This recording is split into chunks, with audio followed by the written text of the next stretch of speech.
சிவசங்கரா தேவனே. குருவாயூரில் மகாவிஷ்ணுவே வழிபட்ட குருவாயூரப்பனின் சிலை, ராமேஸ்வரத்தில் ஸ்ரீராமன் வழிபட்ட சிவலிங்கம், திருச்செந்தூரில் முருகப்பெருமான் அனுதினமும் வழிபடும் பஞ்சலிங்கம், ராமராஜ்யத்தில் ஈசன் ஆகிய தாங்கள் தினமும் வழிபடும் பூரண பிரம்ம சிலாரூபம், கல்லாய் மனிதராய் என்று சிவபுராணத்தில் பாடும் மாணிக்கவாசகர் கல்லிற்கு மேல்தான் இந்த மனித பிறவியை வைத்திருக்கிறார். அப்படி இருக்கும்போது தங்களை போன்ற இறை அவதாரங்கள், தங்களிடமே அளப்பரிய தெய்வ சக்தி இருந்தும் கூட கற்சிலையை ஏன் வழிபட வேண்டும்? நான் வழிபடுவதில்லை. என்று ஆத்ம பூஜை தான். நான் நம்ம இவ்வளோ கோயில் கட்டியிருக்கோம், அதில் இருக்கிற சாமி அப்படிலாம் எனக்கு இல்லை. இதெல்லாம் தாண்டிய நிலை சிவசங்கர் பாபாவுடைய நிலை. சரியை கிரியை யோகம் 3 முடிஞ்ச பின்னால் வர்றதுக்கு பேர் ஞானம். சரின்னா சரீரத்தினால சேருது, கிரியைன்னா தகுடு வம்சம் இதெல்லாம் வச்சுக்கிட்டு பூஜை பண்ணுறது, டு கிரியேட் எனர்ஜி. சரி கிரியை யோகம்ங்கிறது ஜீவாத்மாவையும் பரமாத்மாவையும் ஒன்றாக இணைப்பதற்கான உள்ளார்ந்த ஒரு பிரயத்தனம். 4வது ஞானம். ஞானம் வந்தால் என்ன ஆகும்னாக்கா, நான் வேறு எனாது இருக்கும் நீ வேறு எனாது இருக்கும் பவதீதம் அருள்வாயேன்னு அருணகிரி சொல்கிற மாதிரி நமக்குள்ளேயே கடவுள் இருக்கார் அப்படிங்கிற மாதிரி நாமளே அந்த பாவனைக்கு போயிடுவோம். நமக்குள்ளே கடவுள் இருக்காருங்கிறதுனால ஊனுடம்பு ஆலயம் உள்ளம் பெரும் கோயில். உடம்பு தான் கோயில், இதுக்குள்ளே பெருமாள் இருக்கார், சுவாமி இருக்கார் அப்படிங்கிற ஒரு நற்றவத்தவர் உள்ளிருந்து ஓங்கும் நமச்சிவாயமேங்கிற மாதிரி யோகி ஹிருத் பத்ம வாசனே என்று சொல்லக்கூடிய நிலையில் இருக்கும். இப்போ நார்மலாக நாங்கள்லாம் அக்னி காரியம் செய்கிறோம், டெய்லி யாகம் வளர்த்து பூஜை பண்ணுறவங்க. நான் எந்த காலத்துலேருந்தும் பண்ணிக்கிட்டே இருக்கேன். என்னுடைய இன்ஸ்பிரேஷன் சபரிமலையில் சாமிக்கு நேர் எதிரில் அந்த நம்பூதிரிங்கெல்லாம் உட்காந்து யாகம் பண்ணலாம், அதை பார்த்து நான் கற்றுக்கிட்டு நானே பண்ண ஆரம்பித்தேன். நான் பண்ண ஆரம்பித்து 48வது நாள் எனக்கு காயத்ரியினுடைய தரிசனம் கிடச்சிது. அந்த யாகத்தில் அந்த அம்மா காலை கூட நான் தொட்டு கும்பிட்டேன். நல்லா ஒரு 3 அடி உயரமாக இருந்தாங்க. அந்த அம்மா சொன்னாங்க, நான் யஜ்ஞ தேவத்தை, சூரிய பத்தினி, காயத்ரி என் பெயர், உனக்கு என்ன வர வேண்டும் கேள். இதான் அந்த அம்மா கேட்டது. யஜ்ஞ தேவத்தை, நான் யஜ்ஞங்களுக்கான தெய்வம், சூரியனுடைய மனைவி சூரிய பத்தினி, காயத்ரி என் பெயர், உனக்கு என்ன வர வேண்டும் கேள் அப்படின்னா. நான் சொன்னேன், எனக்கு ஒரு வரம் வேண்டியதில்லை, நான் எப்பயும் எந்த வரமும் கேட்குறதே கிடையாது, என்ன தேவை இந்த உலகத்தில், எல்லாம் வேஸ்ட். இந்த மாதிரி சொல்கிறேன், இல்லை நான் வந்தால் ஏதாவது கொடுக்கணும் அப்படின்னு. சரி, என்னை யார் பார்க்க வந்தாலும் இல்லைன்னு சொல்லாமல் ஏதாவது சாப்பிட்றதுக்கு கொடுக்குற ஒரு பரிசுல என்னை வெயின்னு சொன்னேன். அதனால் சம்ரஷ்னால நான் எங்கே இருந்தாலும் சாப்பிட்றதுக்கு ஏதாவது கிடைக்கும். பழம் கிடைக்கும், சாக்லேட் கிடைக்கும், பிஸ்கெட் கிடைக்கும், போண்டா கிடைக்கும், அதில் என்னது பானகம் கிடைக்கும், ஏதாவது கிடைக்கும். அது அந்த வரம்.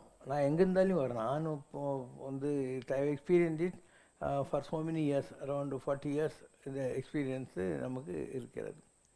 அதுக்கு பின்னால் நான் பல்வேறு தெய்வ வடிவங்களை கண்ணால் பார்த்துருக்கிறேன். கங்கை தாயை பார்த்துருக்கிறேன், அதுக்கப்புறம் முருகரை ஒரு 3 வயசு குழந்தையாக பார்த்துருக்குறேன், சிவனையும் பார்வதியையும் பார்த்துருக்கேன், 33 கோடி தேவர்களையும் பார்த்துருக்கேன். இது மாதிரி என் வாழ்க்கையில் நான் பார்க்காத தெய்வ வடிவங்கள் இல்லை, எல்லாத்தையும் பார்த்து முடிச்சிட்டேன். நான் எதை பார்க்குறேனோ அதை தான் இந்த கேமராவில் காட்டி நம்ம கோயிலில் எல்லாம் போட்டு வச்சுருக்காங்க இல்லையா, அதெல்லாம் நான் பார்த்த கடவுள் தான். நான் எப்படி பார்த்தேங்கிறதுக்காக இருக்கும். இது வரைக்கும் யாருமே காட்டாத கைலாச காட்சியை கூட நான் காட்டியிருக்கேன். அந்த சிங்கம் அம்பாளுடையது, அந்த நந்தியின்ல யாக்குன்னு சொல்கிறோம் அது சிவனுடையது, முருகன் நாக வடிவத்தில் சுப்பிரமணியன், 2 மயில் வள்ளி தேவையான கைலாசத்தில் இருக்கிற மணி கண்டாபரன்னு சொல்லி, சிவன் கையில் வலது கையில் கிளியோடையும் கரும்பு வில்லோடையும் மதர் காடஸ், அண்டு சிவன் தலையில் பெரியோட. இது வரைக்கும் உலகத்தில் யாருமே காட்டினதில்லை. இதுதான் கைலாய காட்சி அப்படின்னு காட்டி பெரிய 6 அடிக்கு சில்லறை போட்டு வச்சுருக்கோம் நம்ம கோயிலில். அதனால் பார்க்காததுன்னு இல்லை, எல்லாத்தையும் பார்த்துருக்கோம் நம்ம.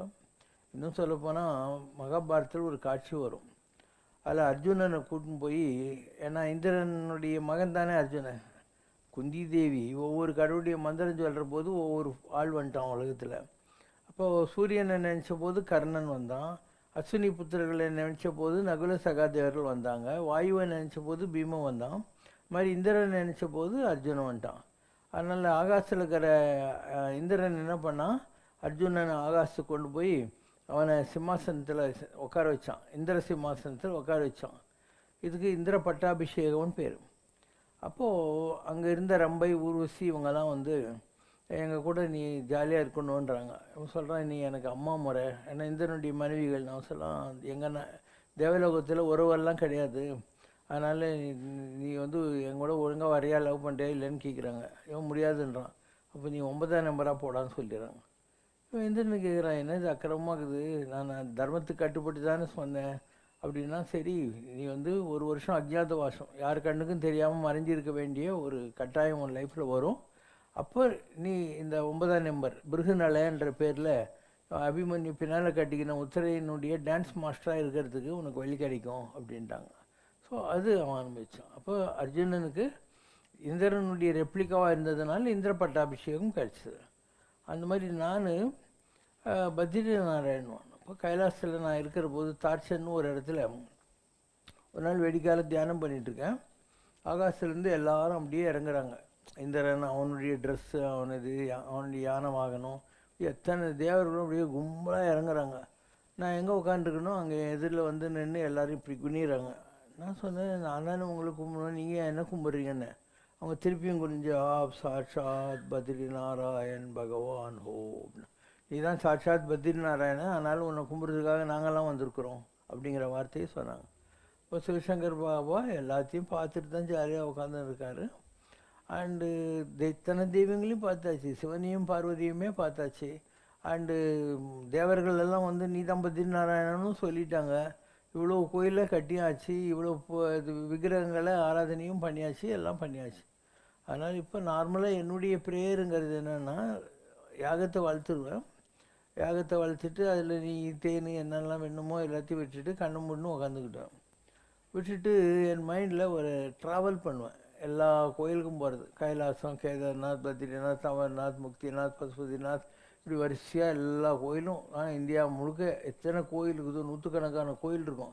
அது எல்லாத்தையும் அப்படியே மைண்டில் பார்த்துக்கிட்டே ஒவ்வொரு கோயிலாக போயிட்டு இப்படியே வரும். இப்போ திருவண்ணாமலை மாதிரி கோயிலெலாம் வரைச்சோம், அங்கே இருக்கிற சிவனுக்கு நான் மனசுக்குள்ளேயே அபிஷேகம்லாம் பண்ணுவேன், நைவேத்தியமெல்லாம் படிப்பேன். இப்படி ஒரு 3/4 மணி நேரம் ஆகும். ஸோ மானசீகமாக எல்லா கடவுள்களையும் நான் பூஜையும் பண்ணிடுறேன், யாகமும் வளர்த்துடுறேன், நைவேத்தியமும் பண்ணிடுறேன். ப்ராக்டிஸில் தான் வரும், எடுத்த உடனே உங்களுக்கு வராது, ப்ராக்டிஸ் பண்ணால் வரும். இதெல்லாம் எவ்வளோ வருஷமாக பண்ணிக்கிட்டு இருக்கேன். அதனால் எனக்கு ஒரு ரிச்சுவலிஸ்டிக்காக ஒரு கோயிலுக்கு போகணுங்கிறதோ அதெல்லாம் ஒன்றும் கிடையாது. ஸோ இப்போ இவங்கெல்லாம் ஆயிரங்கள்லாம் இருக்காங்க, அவங்கெல்லாம் யாகம் வளர்க்குறதுக்கு வராங்க இல்லையா, வெளியிலேருந்து நாமளே கூப்பிட்றோம், யாகம்லாம் பண்ணுங்கன்னு சொல்கிறோம். அண்டு அந்த யாகங்கள் அவங்க சாஸ்திரப்படி, அவங்க என்ன சாஸ்திரம் படிச்சிருக்காங்களோ அதுக்கேற்ற மாதிரி பண்ணுறாங்க.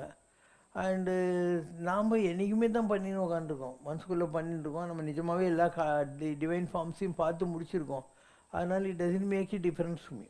இப்போ இந்த கோயிலெலாம் இருக்குது, இந்த கோயிலில் இருக்கிற எல்லா சாமிகளையும் நாம் தான் பிரதிஷ்டை பண்ணோம், நாம் தான் பண்ணோம். இதெல்லாம் என்ன,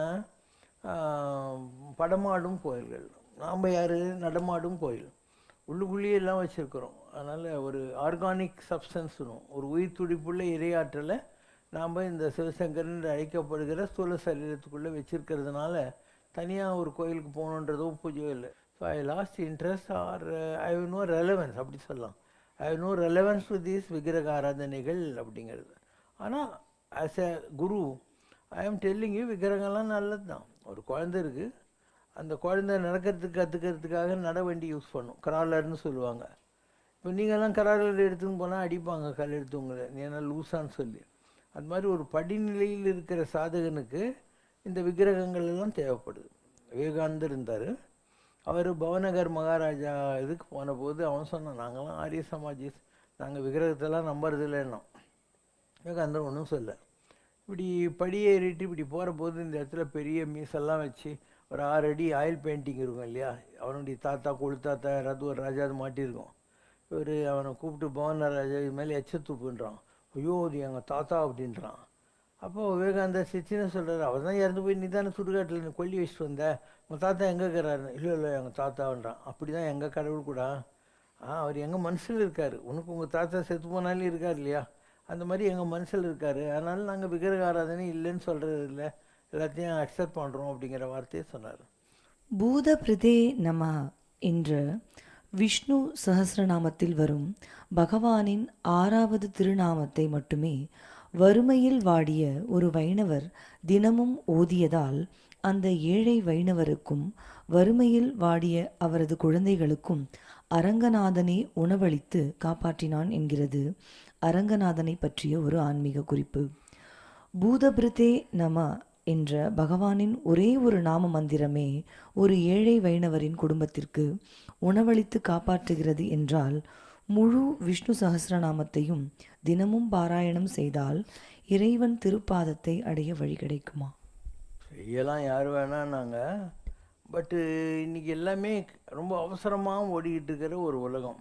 அதனால் யாரும் உட்காந்து மனசுக்குள்ளே பகவானை நினச்சி அவனுக்கு பூஜையெல்லாம் மனசுக்குள்ளே பண்ணி நைவேத்தியம் வச்சு அவனுடைய மகிமைகள்லாம் சொல்கிற எல்லாம் ஏதோ ஒரு சாஸ்திரநாமம் இல்லை ஒரு கந்த சஷ்டி கவசம் ஏதோ ஒன்று சொல்லி பூஜை பண்ணணும். யார் பண்ணுறாங்க இதெல்லாம்? நீயே சொல். ஜனங்களுக்கு நேரமே கிடையாது. இவன் அவசரமாக போய் குளிப்பான், வருவான். நிறைய பேர் ஒழுங்காக சோப்பு தேய்ச்சி கூட குளிக்கிறதே இல்லை. அண்ட் ஏதோ ஒரு வகையில் வண்டி ஓட்டின்னு இருக்காங்க. ஒரு அவசரமான உலகம் இது. அதில் இப்படி தான் இருக்காங்க. இதில் நிஜமாக உட்காந்து பொறுமையாக பூஜை பண்ணுறதுக்கும் கடவுளை மனசில் நினைக்கிறதுக்கெல்லாம் ஆளும் கிடையாது. அதனால் இன்றைக்கி ஆன்மீகம் என்பது மனமது செம்மையானால் மந்திரங்கள் ஜபிக்க வேண்டாம். மனு சுத்தமாக இருந்து மனதுக்கண் மாசு இளநாதல் அனைத்தரன் ஆகுல நீரபெற. மனசில் சுத்தமாக இருந்தால் எல்லா தர்மத்தை விட அதுதான் வருது. அப்போது மனமது செம்மையானால் மந்திரங்கள் ஜபிக்க வேண்டாம். மனமது செம்மையானால் வாசியை நிறுத்த வேண்டாம். மனமது செம்மையானால் மார்க்கங்கள் செம்மையாகும். இதுதான் திருமூலர் சொன்னது. ஆனால் மனசை சுத்தமாக வச்சுக்கிட்டு இருந்தால் போகிறோம். மனசை சுத்தமாக எப்படி வச்சுக்கணும்? புறந்தூய்மை நீரால் அமையும். வெளியில் அழுக்கு சேரு கால் இதெல்லாம் இருக்குதுன்னா வேர்வை இருக்குதுன்னா போய் சோப்பு போட்டு குளிச்சுட்டு தண்ணியில் கழுவிக்கணுவான். அது நீரால் அமையும். அகம் தூய்மை, உள்ளக்குள்ளே இருக்கிற இன்டர்னல் பியூரிட்டி எப்படி வரும்? வாய்மையால் காணப்படும். அப்போ வாய்மை எனப்படுவது யாதெனில், வாய்மை உள்ள internal purity comes out of வாய்மை. வாட் இஸ் வாய்மைன்னா, நீ எதை நினைக்கிறியோ அதை தான் பேசணும். என்ன பேசணியோ அந்த மாதிரி நீ நடக்கணும். மனம் மொழி மெய்கள். மனம் மொழி மெய் இந்த மூணும் ஒரே மாதிரி லயப்படுறது, சிங்கரனைஸ்ன்னு சொல்லுவாங்க இங்கிலீஷில். அந்த மாதிரி உன்னை பொறுத்த மாத்திரம் நீ நினைக்கிறது பேசு, நீ பேசுறது நீ நடந்து காட்டு. உலகமே ஒன்று தப்புன்னு சொல்லி காரி துப்பினா கூட கண்டுக்காத. உன்னை பொறுத்த மாத்திரம் உனக்கு கரெக்டாக இருக்கணும். இந்த மூணையும் நீ லயப்படுத்தின. ஏன்னா அதுதான் வாசா மகோச்சரம்னு சொல்லக்கூடிய நிலை. இதெல்லாம் கூட யாராலையும் முடியாது. ஏன்னா காரியவாதம் பிடிச்ச உலகம். ஸோ அந்த வகையில் பார்க்குற போது நீங்கள்லாம் எவ்வளவோ நிம்மதியாக இருக்கீங்க. நீங்கள் இதே எங்கேயாவது போய் ஃப்ளாட்டில் அதில் இதெல்லாம் இருந்து பாருங்கள். ஃப்ளாட்ஸ்லலாம் இருந்து பார்த்தீங்கன்னாக்கா ஒருத்தருக்கு ஒருத்தர் ஒத்தே போகாது. பக்கத்து வீட்டில் இருக்கிறவங்க யாருன்னு கூட யாருக்குமே தெரியாது. இதுதான் இன்றைக்கி சிட்டியில் லிவிங் கல்ச்சர்ன்ற மாதிரி. இங்கே ஏதோ ஒரு வகையில் உங்கள் பிள்ளைங்கெல்லாம் கூட பாரு உருப்பிட்டாங்க, கோயிலுக்கு வராங்க, பிரசம் சாப்பிட்றாங்க, பூஜை பண்ணுறாங்க, எல்லாம் தானே ஓடிக்கிட்டு இருக்குது. டான்ஸ் கற்றுக்குறாங்க, பாட்டு கற்றுக்குறாங்க. ஏதோ ஒரு வகையில் எல்லோரும் உருப்பிட்டு தான் இருக்காங்க. இதே வெளி உலகமாக இருந்தாக்கா உங்கள் பசங்களே உங்களால் கண்ட்ரோல் பண்ண முடியாது. நான் சொன்ன மாதிரி தான் இன்றைக்கி அப்பா அம்மாவும் ஒரு நேரத்துக்கு வராங்க, பிள்ளைங்க சீக்கிரம் வந்தது ஸ்கூல்லேருந்து. இப்படி தான் எல்லாம் ஓடிக்கிட்டு இருக்குது. எல்லாமே ராங்கிறாங்க ஓடிக்கிட்டு இருக்குது. பிள்ளைங்களெல்லாம் கண்ட்ரோல் பண்ணுற காலெல்லாம் மலையேறி போச்சு. அதனால் நீங்கள் safe, you are safe in this organisation. ஏன்னா இதெல்லாம் பார்த்து கொண்டு பூஜை யாகம் இப்படி பேசுகிறோம் கொள்கிறோம். ஏதோ ஒரு வகையில் கொஞ்சம் நாலேஜ் எல்லாம் டெவலப் ஆகுது இல்லையா? 4 விஷயம் தெரிஞ்சுக்கிறாங்கல்ல பிள்ளைங்க. வெளி உலகத்திற்கு இதை பற்றிலாம் ஒரு மண்ணாங்கட்டியுமே தெரியவே தெரியாது. அவங்களுக்கு என்ன இருக்குது? எக்ஸ்போசர் ஒன்றுமே கிடையாது. இங்கே எல்லா விதமான நல்ல விஷயங்களும் அவங்க காதிலையாவது விழுது. So we are safe compared to the outside world. எங்கள் பிரச்சனை உங்கள் ஆசிர்வாதத்தால் தீர்ந்துவிட்டது என்று யோகி ராம் சுரத்குமார் சுவாமியிடம் யாராவது சொன்னால் தனது கைகளை மேலே உயர்த்தி, இந்த பிச்சைக்காரன் எதுவும் செய்யவில்லை, எல்லாம் எனது தந்தையின் திருச்செயல் என்று கூறுவார். இதேபோல மக்களின் தீராத நோய்களை குணப்படுத்திய இயேசுபிரான் கூட உனது விசுவாசம் உன்னை ரட்சித்தது என்பார். தாங்களோ என்னிடத்தில் வந்ததால் உனக்கு நல்லது நடக்கிறதா அல்லது உனக்கு நல்லது நடக்கும் நேரத்தில் நீ என்னிடம் வருகிறாயா என்று யாருக்குமே தெரியாது என்று அந்த அடியவருக்காக அற்புதத்தை நிகழ்த்திவிட்டு மிகவும் கூலாக பதில் கூறுகிறீர்கள். மனித வாழ்க்கையில் நடக்கும் இது போன்ற அற்புதங்கள் மகான்களின் சங்கல்ப மகிமையால் நடக்கிறதா அல்லது மகான்களை ஒரு கருவியாக பயன்படுத்தி இறைவன் நடத்துகின்ற திருவிளையாடலா? ஒரு மைக் இருக்குது, டியூப்லைட் இருக்குது, அது எப்படி வேலை செய்யுது, ஒரு பாசிட்டிவ் நெகட்டிவ் 2 ஒயர் சேர்ந்தால் தான் பல்பு எரியும், ஃபேன் சுற்றும், எல்லாம் மைக் வேலை செய்யும். அந்த மாதிரி ஒவ்வொரு மகானும் ஒரு பாசிட்டிவ், அவங்ககிட்ட குறையோடு வர்றவங்கெல்லாம் நெகட்டிவ். இந்த பாசிட்டிவ் நெகட்டிவ் சேர்ற போது காற்று அடிக்குது, வெளிச்சம் வருது, பல்பு எரியுது. அந்த மாதிரி உங்களுக்கு எப்போ நல்லது நடக்கணுமோ அப்போ நீங்கள் எங்களை மாதிரி யாருக்கிட்டையாவது வருவீங்க. எல்லாரும் எல்லாருக்கிட்டையும் போக மாட்டீங்க. உங்களுக்கும் அந்த மகானுக்கும் ஏதோ ஒரு பிறவியினுடைய விட்டக்குறை தொட்டக்குறை இருந்தாக்கா நீ அவங்கக்கிட்ட வருவீங்க. இல்லைன்னா நீ யார் சொன்னாலையும் ஒரு சாமியார் அவ்வளோ ஈஸியாக நீ போய் பார்த்துட மாட்டேன். அப்படியே வந்தப்புறம் கூட ஒரு 10 வருஷம் 20 வருஷம் 30 வருஷம் ஒன்றா இருக்கீங்கன்னா அந்த அளவுக்கு ஒரு பலமான ஸ்பிரிச்சுவல் ரிலேஷன்ஷிப், சோல்மேட்டிங் ஏற்கனவே இருந்திருக்குன்னு அர்த்தம். அதனால் உலகத்தில் எல்லாமே எது நடந்ததோ நன்றாக நடந்தது, எது நடந்து கொண்டிருக்கிறதோ நன்றாகவே நடந்து கொண்டிருக்கிறது. நான் எத்தனையோ விஷயங்கள் சொல்லிட்டேன். நான் ஒரு தடவை பத்ரிநாத்துக்கு பஸ்ஸில் போயின்னு இருக்கேன். என் பக்கத்தில் ஒரு பெங்காலி கப்புள், பிபி சட்டர்ஜி 24 பர்கானாஸ்ன்ட்டு அவங்க வராங்க. அந்த ஆள், நான் அந்த காலத்தில் சட்டு போட மாட்டேன், ஷேவ் பண்ண மாட்டேன், காலில் செருப்பு போட மாட்டேன், ஒரு கருப்பு வேஷ்டியில் காய் வேஷ்டி கட்டின்னு இருப்பேன். அவன் என்ன ரொம்ப பிச்சைக்காரன்னு நினச்சிட்டு 5 ரூபா கொடுத்தான். அப்புறம் கிலோ அப்படின்னா நான் சொன்னேன், இல்லை நான் இந்த மாதிரி வாங்க மாட்டேன், பணம்லாம் யாருக்கிட்டையும். அவன் சரி இதை நீ கேதார்நாத் வண்டியில் போட்டுரு அப்படின்னு. சரின்னு ஒரு பேப்பரில் மடித்து நான் கேதார்நாத் வண்டியில் போட்டேன். போட்டு வந்துட்டேன். வந்த உடனே அவன் எனக்கு லெட்ரு எழுதுறான். என்ன எழுதுறான்னா, சுவாமிஜி நான் என்ன சொல்கிறது, கேதார்நாத்தா பத்ரிநாத் தெரியல, நானும் என் ஒய்ஃபும் இறங்கி நாங்கள் வேலி ஆஃப் ரோசஸ் போகிறதுக்காக இது பண்ணோம். அப்போது என் ஒய்ஃபை அந்த குதிரை கங்கையில் தள்ளிச்சு. எனக்கு நீச்சல் தெரியாது, யார் கங்கையில் போய் இறங்கி என் பொண்டாட்டி காப்பாற்ற போகிறாங்க, அப்போ நீங்கள் தண்ணியில் குச்சி என் ஒய்ஃபை காப்பாற்றினீங்க, என்ன அதிசயம் சாமின்னு எனக்கு எழுதுறாரு. எனக்கு ஒன்றுமே தெரியாது. அந்தாலும் 5 ரூபாய் என்கிட்ட கொடுத்தான், ஏதோ பழைய பாக்கி இருக்கும். அதை நம்ம கொண்டு போய் இவனை நினச்சி அந்த வண்டியில் போடுறோம். அப்போ கடவுள் நம்முடைய வடிவத்தில் அவனுக்கு அந்த கிரேஸ் காட்டுறார், ஒரு நம்பிக்கையை உருவாக்குறார். அதே மாதிரி நான் ஒரு தடவை பஸ்ஸில் போகிற போது இண்டோ டிபெட் பார்டர் செக்யூரிட்டி ஃபோர்ஸுன்னு இருக்குதாங்க. பத்ரிநாத் கோயிலேருந்து ஒரு 4 மைல் போனால் போகிறோம். அங்கே ஒரு குகை, அங்கேருந்து தான் மன்வான்னு பேர் இருக்கு.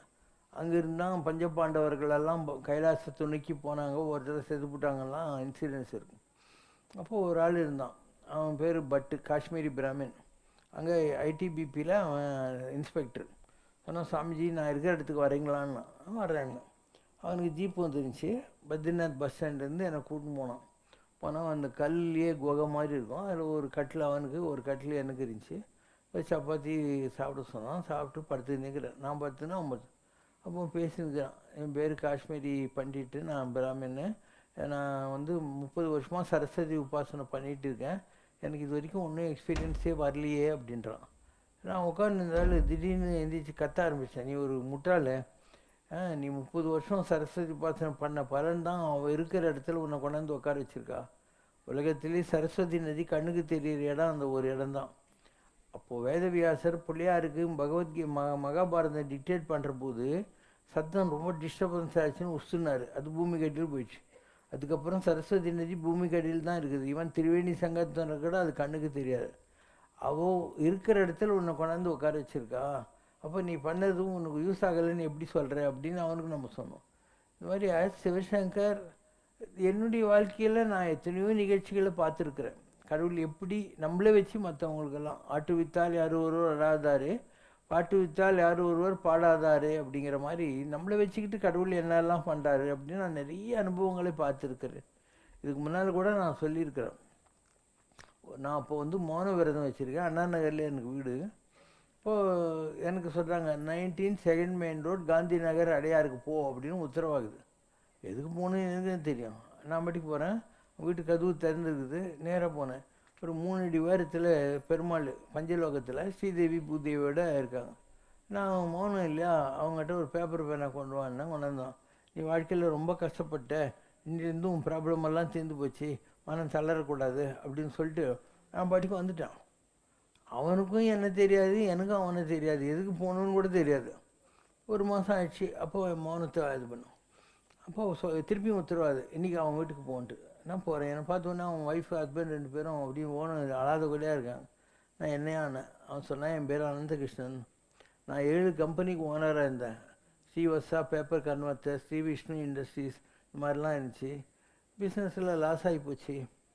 அண்டு ஒரே கேஸு, கோர்ட்டு, கடன். என் பையனுக்கு ஸ்கூல் ஃபீஸ் கட்டணுன்னா வீட்டில் இருக்கிற பித்தளை குழாயெல்லாம் விற்றுட்டு பிளாஸ்டிக் குழாய் போட்டு ஃபீஸ் கட்டுவேன். அரிசி வாங்கிறதுக்கு காசு இல்லைன்னா வீட்டில் இருக்கிற பழைய இண்டு பேப்பரெல்லாம் விற்று அரிசி வாங்குவேன். சரி, என்ன வாழ்க்கை இதுன்னு நான் மந்திராலயத்துக்கு போனேன். ராகவேந்திரரை பார்த்துட்டு திருப்பதிக்கு வந்தேன். திருப்பதியில் அவங்க உள்ளே வாங்க, நீங்கள் ஹஸ்பண்ட் ஒய்ஃபாக இருக்கிறதுனால சாட்சி கையெழுத்து போட்டிங்கன்னா ஒண்டியன்றதுக்கு உங்களுக்கு ஒரு தரிசனம் பால் பழம் கொடுப்பாங்கன்னு உள்ளே போயிட்டு வெளியே வந்தேன். ஒரு ஆள் என்ன பண்ணிகிட்ருக்கேங்கன்னாரு. இது தொலைஞ்சி போச்சு பிரீஃப் கேஸு அப்படின்னேன். சரி, நான் ஒரு 400 ரூபா கொடுத்து நான் அப்புறம் வாங்கிக்கிறேன்னு சொல்லிட்டாரு. நான் மெட்ராஸுக்கு வந்தேன். மறுநாள் தான் நீங்கள் வந்தீங்க. இவன் போய் அப்ளிகேஷன் போகிறதும் மந்திராலயத்துலேயும் திருப்பதி பெருமாள்கிட்டையும் நம்ம போகிறோம். போயிட்டு நம்ம எழுதி வச்சிட்டோம்ல உன் கஷ்டம்லாம் தீர்ந்துச்சுன்னு சொல்லிட்டு அதுக்கு அடுத்த நாள் அவனுடைய ஆடிட்டர் வந்திருக்கார். என்ன அவன் ப்ராப்ளம்? அவன் சொன்ன இந்த வீடு ஒன்று தான் எங்கிட்ட இருக்குது, வேறு எதுவுமே இல்லை. ஆனால் வீடை விற்கக்கூடாதுன்னு எல்லாம் கோர்ட்டில் அட்டாச்மெண்ட் வாங்கி வச்சுருக்கான் அப்படின்னா. சரி, என் பேரில் ஒரு பவர் ஆஃப் அட்னி எழுதி கூடியான்னு ஆடிட்டர் வாங்கி 25% அமௌண்ட்டை கோர்ட்டில் கட்டி கார்னிஷ் ஆர்டர்னு பேர் அதை வாங்கி அந்த வீடு விற்கிறதுக்கு ஏற்பாடு பண்ணி கோர்ட்டு மூலமாகவே கடங்காரங்களுக்கெல்லாம் செட்டில்மெண்ட்டுக்கு அரேஞ்ச்மெண்ட் பண்ணிட்டு இந்த 1 மாதத்துக்குள்ளே மீதி இருக்கிற பணத்தில் இவன் பேரில் ஒரு எப்படி போட்டு இங்கே வெட்டுவாங்கனியோ எங்கேயோ ஒரு இடத்துல இடம் வாங்கி நீ இனிமேல் பீஸ்ஃபுல்லாக இருக்கியா, உனக்கு ஒத்து வராது பிராமணனுக்கு பிஸ்னஸ் எல்லாம் சொல்லிட்டாரு. அப்போது எனக்கு ஒரு காட்சி வருது. நான் திருப்பதி பெருமாளை பார்க்கறதுக்கு போகிறேன். ஒரு பஞ்சகச்சம் கட்டின்னு ஒரு ஐயங்கார் வாங்க வாங்க பெருமாள் ஃப்ரீயாக தான் இருக்கார் அப்படின்னு சொல்கிறான். நான் உள்ளே போகிறேன். போனாக்கா அந்த இடத்துல பெருமாளுக்கு பதில் நீங்கள் தான் நின்றுட்டுருக்கீங்க. நான் உங்களை எங்கே தேடுறது? அவர் சொல்கிறாரு, என்ன நான் உன்னை கோயில் கட்ட சொன்னால் சும்மா சுற்றின்னு இருக்கேன் அப்படின்ட்டு அந்த பெருமாளுக்கு அந்த விக்கிரகத்துக்கு. நான் எங்கே போய் உங்களை தேடுறது நினச்சேன், கரெக்டாக நீங்கள் வந்திருக்கீங்கன்னார். இது ஒரு உதாரணம். இதில் எனக்கு ஏதாவது சம்மந்தம் இருக்கா, அவனுக்கு ஏதாவது சம்மந்தம் இருக்கா? நீ எங்கேயோ போய் அப்ளிகேஷன் போடுற ராகவேந்திரர்கிட்டையோ பெருமாள்கிட்டையோ, அதுக்கு இந்த மாதிரி ஒரு அனுபவம் உனக்கு கிடைக்கிறது. இதே மாதிரி இன்னொரு அனுபவம். ஒரு தலையாட்டி செத்துன்னு ஒருத்தர் பெரம்பலூர்லேருந்து இங்கே ஜூபிட்டர் ஸ்டுடியோன்னு இருக்குது, சத்யா ஸ்டுடியோ பக்கத்தில். அங்கே தங்கினாருன்னா எல்லா சாமியாரும் போய் பார்ப்பேன்ல, அவரையும் பார்க்க போனேன். இதில் உட்காந்துருக்கேன் சும்மானா. அவர் பர்மரிஷி மலைன்னு ஒன்று இருக்குது, தலை இப்படி ஆடிக்கினே இருக்கும் யோகத்தில். அதனால் தலையாட்டி செத்துன்னு பேர், பெரம்பலூர்கிட்டே இருக்குது. அப்போ ஒரு வயசான ஆள், ஒரு 45 வயசு உள்ள ஒரு பொண்ணு, அவர் இருந்தாலும் ஒரு 70 வயசு இருக்குன்னு வச்சுக்கோங்க, வராங்க. சாமிக்கிட்ட சொல்கிறாங்க, சாமி என்னுடைய பெரிய பொண்ணு இவ தன் 2 தங்கச்சி கல்யாணம் பண்ணுறதுக்காக இன்கம் டேக்ஸில் வேலை தேடிக்கிட்டு கல்யாணம் பண்ணிக்காமல் அவங்களுக்கெல்லாம் கல்யாணம் பண்ணி வச்சிட்டா. நான் ஜெமினி ஸ்டுடியோஸில் ஸ்டோரி டிபார்ட்மெண்ட்டில் இருந்தேன், எனக்கும் கண்ணு மங்கி போச்சு. நான் ஜாப் டைப்பிங் பண்ணி இவளை படிக்க வச்சேன். இப்போ இவளுக்கும் கண்ணு ப்ராப்ளம் வந்துடுச்சு, நீங்கள் தான் ஏதாவது மூலிகை வைத்தியெல்லாம் பண்ணி அவளை காப்பாற்றணும் அப்படின்னு. அப்புறம் எனக்கு உத்தரவாகுது இப்படி பண்ணு அப்படின்னு. நமக்கு என்ன நான் ஓட்டேன். தூங்கவே முடியல அன்றைக்கெல்லாம். மறுநாள் கதையில் போனேன், சாமி நேற்று வந்தாங்களா, அவன் கொஞ்சம் வர சொல்லு. எதுக்குப்பா அப்படின்னாரு. ஏதோ ஒரு கணக்கு வருது சாமி அப்படின்னு. அவங்க 2 பேரும் இங்கே யார் ரிஜிஸ்ட்ரேஷனுங்கிறா, எங்களை எதுக்கு வர சொன்னாரு அப்படின்ட்டு. அப்போ அந்த பொண்ணு வந்தவுடனே பலான்னு அவளை ஒரு அடி கொடுத்துட்டு, அன்றைக்கு என் கால்பட்டு அகலி சாப மோச்சனம், இன்றைக்கு என் கைப்பட்டு உனக்கு சாப மோச்சனம், உன் குடும்பத்திற்காக நீ செய்த தியாகம் உன்னை கைவிடவில்லை என்று தெரிந்து கொள் அப்படின்னு. அவங்க அப்பா அப்படி சட்டு பிடிச்சினேன், ஏண்டா எந்திரிச்சா உட்காந்தா எந்த குருவாயூரப்பனை கூப்பிடுறியோ அவன் குடும்பத்தை கைவிடன்னு தெரிஞ்சுக்கோன்னு அந்த அளவுக்கு குத்து ஆயிடுச்சு. மறுநாள் சாமியார் ஃபோன் பண்ணுறாரு, சங்கரா இன்னிலேருந்து உனக்கு ரொம்ப நல்ல பேர் அப்படின்னு. என்ன சாமி என்ன இந்த மாதிரி அவங்களுக்கு நல்லா ஆயிடுச்சான், ஃபோன் பண்ணி சொன்னாங்க, உனக்கும் வயசு வந்த பொண்ணு இருக்குது இல்லையா, அதனால் நீ ஏன் ஊரா கர்மாவெல்லாம் வாங்குற அப்படின்னாரு. நான் சொன்னேன், கர்மா வாங்குறதும் இல்லை கொடுக்குறது இல்லை சாமி, ஏதோ ஒரு ஃபோர்ஸ் நம்மளை ஆட்டுவிக்குது, அதனுடைய போக்கில் நான் போகிறேன். இது இன்னொரு உதாரணம். இந்த மாதிரி என் வாழ்க்கையில் நடந்ததெல்லாம் பார்த்திங்கன்னா ஆச்சரியமாக இருக்கும். அதனால தான் சாய்பாபாவும் சரி, ராமசரத்குமார் சரி, எந்த மகான்களும் என்ன சொல்கிறாங்கன்னா, எல்லாம் கடவுள் செய்கிறார். எப்படி செய்கிறார்? நீ ஒரு பாசிட்டிவ் ஒயரு, உங்கள்கிட்ட வர்றவன் குறையோடு வர்றான் நெகட்டிவ் ஒயரு, இந்த 2 ஒயரும் சேருகிற போது ஒரு வெளிச்சம் வந்தே ஆகணும், ஒரு மியூசிக் கேட்டே ஆகணும். அதுதான் ஆன்மீகம் என்பது. ஆன்மீகத்தில் யாரும் பெரியவங்க இல்லை, யாரும் சின்னவங்க இல்லை. ஆனால் கடவுள்கிட்ட நீ ஒரு மைக்ரோசாஃப்டில் வேலை செய்கிறேன்னாவே காலையில் நினச்சின்னா பில்கேட் கம்பெனியில் வேலை செய்யணும். இப்போ நாங்களாம் கடவுள் கம்பெனியில் வேலை செய்கிறோம். அப்போ நாங்கள் இன்னும் பெருமையாக நினைக்கிறதுக்கு காரணங்கள் இருக்கா இல்லையா? அதுக்குள்ள அறிவு, அதுக்குள்ள ஆற்றல், தவம் எல்லாத்தையும் கடவுளே கொடுப்பார். சும்மா பண்ண முடியாது இல்லையா? எத்தனை வருஷம் நாங்கள் கைலாச யாத்திரைன்னா அந்த யாத்திரை இந்த யாத்திரை காடு மூடு மயந்திரிகிரி எல்லாம் பிடிச்சி அலைஞ்சு தானே இந்த பவர் வருது, சும்மா வந்துடுது.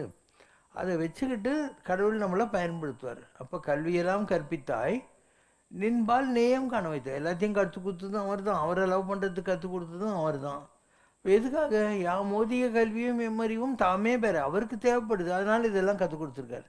நீ வந்து ஒரு ட்ரைனிங் ப்ரோக்ராமுக்கு போயிட்டு வர்ற, ஏன் உன் கம்பெனி உனக்கு ஸ்பான்சர் பண்ணி ஒன்று அனுப்புதுன்னா அந்த நாலேஜ் அந்த கம்பெனிக்கு யூஸ் ஆகும். அது மாதிரி கடவுள் எங்களுக்கெல்லாம் ட்ரைனிங் கொடுக்குறாரு, தவம் பண்ண வைக்கிறாரு, கஷ்டப்பட வைக்கிறாரு, அனுபவங்களை கொடுக்குறாரு. அதை வச்சுக்கிட்டு அவருடைய வேலையை அவரும் பண்ணிக்கிறாரு. இதுதான் ஆன்மீகம் என்பது. இது ஒரு அனுபவம். இதெல்லாம் செய்கிறதுனால நம்ம காலெலாம் லாபம் இல்லை.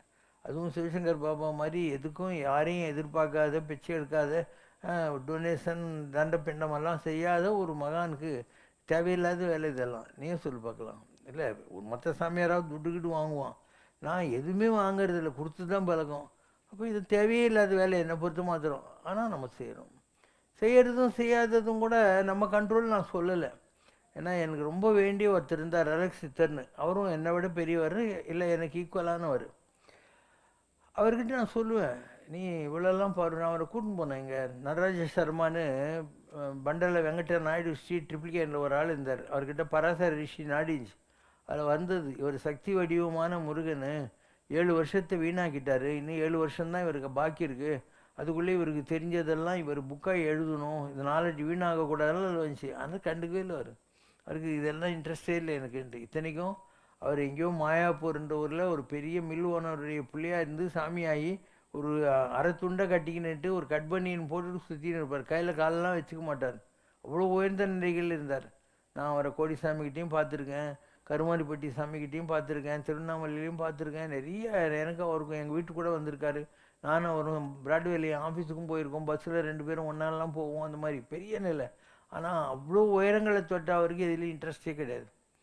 அப்போ அவர் சொல்லுவார், இதெல்லாம் உனக்கு இன்ட்ரெஸ்ட் இருக்குது, நீ பண்ணி தொலை, எனக்கு இதெல்லாம் இன்ட்ரெஸ்ட் இல்லைன்னு சொல்லுவார்.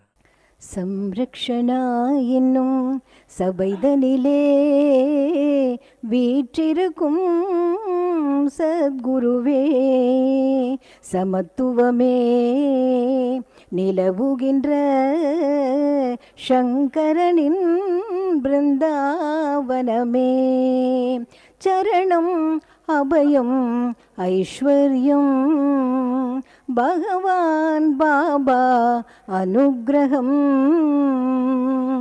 தன்னை தானே உணர்வதுதானே பிறந்ததன் நோக்கம் என்று அறிவாயே, தன்னலமின்றி வாழ்ந்திடத்தானே பூமியிலே ஜனித்தோம் தெளிவாக, மலர்பதம் பணிந்திடவே மார்க்கமுண்டு, மனதில் நினைத்திடவே மோட்சமுண்டு, சரணம் அபயம் ஐஸ்வர்யம் பகவான் பாபா அனுக்கிரகம். அம்மையோடு அப்பனென வந்தவர்க்கு மங்களம், ஆசானும் தெய்வமுமாயானவர்க்கு மங்களம், இத்தனை துயர்களெல்லாம் தீர்ப்பவர்க்கு மங்களம், ஈஸ்வராவதார சிவசங்கரர்க்கு மங்களம்.